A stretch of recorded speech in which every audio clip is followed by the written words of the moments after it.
নমস্কার বন্ধুরা, লাবণী কিচেনের আবারও এক নতুন রেসিপিতে আপনাদের সবাইকে স্বাগত।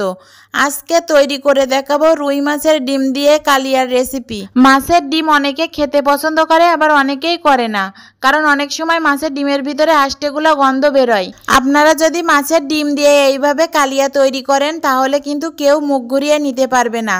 অল্প একটু দিয়ে একতাল ভাত চেটে পুটে খেয়ে নিতে পারবে। তো চলুন কথা না বাড়িয়ে মাছের ডিমের কালিয়াটা তৈরি করি। তার আগে একটাই রিকোয়েস্ট, ভিডিওটা স্কিপ না করে প্রথম থেকে শেষ পর্যন্ত দেখবেন। তো প্রথমে এখানে আমি প্যানের পরে কড়াই বসিয়ে 1 মগের মতো জল দিয়ে দিলাম। জলটা যখন ভালো ফুটে উঠবে তখন এখানে 1/2 চামচ লবণ, 1/2 চামচ হলুদ গুঁড়া দিয়ে দিলাম। লবণ হলুদের জলটা ফুটে উঠলেই মাছের ডিমটা দিয়ে দিতে হবে। মাছের ডিমটা দিয়ে কিন্তু নাড়াচাড়া করা যাবে না। আমি 2 থেকে 4 মিনিটের মতো মাছের ডিমটা সিদ্ধ করে নিয়েছি। এতে হয় কি, মাছের ভিতরে যে আষ্টেগুলো গন্ধটা থাকে লবণ হলুদ দিলেই কিন্তু এটা চলে যায়। আর উপরের অংশটা কিন্তু সেদ্ধ হয়ে গেছে, ভিতরের অংশটা কাঁচাই রয়ে গেছে। একেবারে কিন্তু ফুলভাবে সেদ্ধ করা যাবে না। ডিমটা আমার হাফ সেদ্ধ করা হয়ে গেছে। এবার একটা ঝাঁঝরি হাতা দিয়ে জল থেকে ডিমটা আমি ছেঁকে তুলে নেব। জল থেকে ডিমটা ভালো করে ঝাঁকিয়ে ঝাঁকিয়ে তুলে নিতে হবে, যেন কোনো প্রকার ডিমের ভিতরে জল না থাকে। ডিমটা আমার ছেঁকে তোলা হয়ে গেছে। এবার আমি বড়া তৈরি করার জন্য যে যে উপকরণগুলো দেব তা আমি আপনাদেরকে দেখিয়ে দেব। তো প্রথমে এখানে 4-5টা কাঁচা ঝাল দিয়ে দিলাম কুচি করে, আর এখানে আমি কিছুটা পেঁয়াজ দিয়ে দিলাম। আর দিয়ে দেবো 1 টেবিল চামচ আদা রসুন বাটা, 1/2 চামচ লবণ, 1/2 চামচ হলুদ গুঁড়া, 1/2 চামচ গোটা গরম মশলার গুঁড়া, 2 চামচ বেসন। গরম মশলার গুঁড়াটা কিন্তু দিতে হবে, দিলে মাছের যে আষ্টে গন্ধটা থাকে ওটা কিন্তু চলে যায়। আর দিয়ে দেবো ডিম থেকে ডিমের কুসুম। আপনাদের কাছে যদি মাছের ডিমটা মেলা হয় তাহলে কিন্তু পুরো ডিমটাই দিয়ে দিতে পারেন।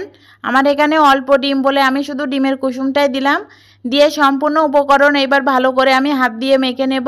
তো মাছের ডিমটা কিন্তু আমার মাখানো হয়ে গেছে, দেখে বুঝতে পারছেন মাছের ডিমটা কিন্তু একেবারে ঝোলঝোলি হয়নি।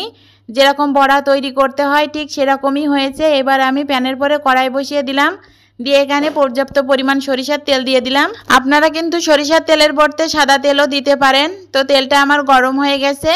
এবার মাছের ডিমটা আমি ছোট ছোট বড়া আকারে করে দিয়ে দেব। আমি মাছের ডিমের বড়াটা এরকম মাঝারি সাইজ করে দিয়েছি, আপনারা চাইলে এর থেকে ছোট বা এর থেকে বড় করেও দিতে পারেন। মাছের ডিমের বড়াগুলো আমার দেওয়া হয়ে গেছে। তো এবার আমি 7 থেকে 8 মিনিট মতো একেবারে লো আঁচে করে ভেজে নেব।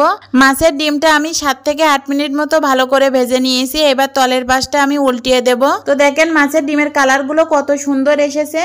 এইভাবে কিন্তু তলের পাশটাও আমি ভালো করে ভেজে নেব। মাছের ডিমের তলের পাশটাও আমার লাল লাল করে ভাজা হয়ে গেছে। এবার আমি মাছের ডিমগুলো সব তুলে নেব তেল ঝরিয়ে। আপনারা যদি মনে করেন মাছের ডিমের বড়াটা আপনারা ভুনা করে খাবেন না, শুধু এভাবে ভাত দিয়ে খাবেন, তাও খেতে পারেন। এভাবে খেলেও কিন্তু অনেক মজা হয়। মাছের ডিমগুলো তুলে নেওয়ার পরে এখানে যথেষ্ট পরিমাণ তেল ছিল, এখানে আমি 1/2 চামচ জিরি ফোড়নে দিয়ে দিলাম। আর দিয়ে দিলাম 2টো বড় বড় সাইজের পেঁয়াজ মিহি করে কুচিয়ে রেখেছিলাম, সেগুলো দিয়ে দিলাম। দিয়ে ভালো করে একটু ভেজে নেব। তারপরে এখানে 1 চামচের মতো আদা রসুন বাটা দিয়ে দিলাম। দিয়ে ভালো করে ভেজে কষিয়ে নেব যতক্ষণ পর্যন্ত আদা রসুন থেকে কাঁচা গন্ধটা চলে না যাবে।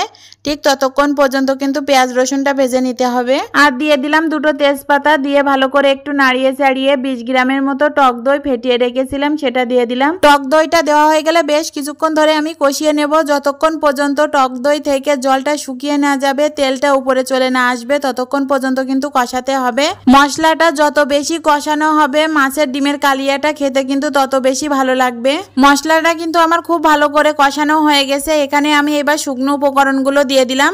তো এতে কি কি উপকরণগুলো দিয়ে দিয়েছি সেগুলো আমি বলে দেব। দিয়েছি 1/2 চামচ জিরে মরিচের গুঁড়া, 1/2 চামচ ধনিয়ার গুঁড়া, 1/2 চামচ শুকনো লঙ্কার গুঁড়া, 1/2 চামচ কাশ্মীরি লঙ্কার গুঁড়া, পরিমাণ মতো লবণ, পরিমাণ মতো হলুদ গুঁড়া।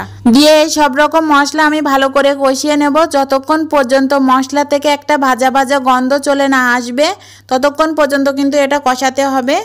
তো আমার কিন্তু কষানো হয়ে গেছে। এই পর্যায়ে আমি 1 বাটি জল দিয়ে দিলাম। আমি এখানে 1 বাটি জল দিয়ে দিয়েছি, এর বেশি আর দেবো না। যেহেতু মাছের ডিমের কালিয়া করব সেজন্য কিন্তু মেলা জল দেওয়া যাবে না। আপনারা যতটুকু ঝোল রাখতে পছন্দ করেন ঠিক ততটুকুই জল দিবেন। জলটা দেওয়া হয়ে গেলে একটু নাড়াচাড়া করে ঢাকনা দিয়ে আমি 5 মিনিট মতো বলক তুলে নেব। 5 মিনিট পরে ফিরে আসলাম। এবার আমি মাছের ডিম ভাজার সেই বড়াগুলো আমি দিয়ে দেব।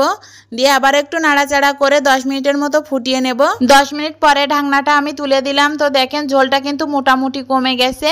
একটু হালকা করে নাড়াচাড়া করে দিলাম। তারপরে এখানে 1/2 চামচ গোটা গরম মশলার গুঁড়া দিয়ে দিলাম। আপনারা কিন্তু বাটা গরম মশলার গুঁড়াও দিতে পারেন। আর 3টে কাঁচা লঙ্কা দিয়ে দেব। কাঁচা লঙ্কা কটা দিলে হয় কি সুন্দর একটা স্মেল বেরোয়। খেতে আরও বেশি ভালো লাগে। তারপর একটা ঢাকনা দিয়ে 10 মিনিট দমে দিয়ে দেবো আর চুলার আঁচটা অফ করে রাখবো। 10 মিনিট পরে তো দেখেন কত সুন্দর একটা কালার এসেছে। এবার একটা সার্ভিং ডিশে আমি সার্ভ করে দেখাবো।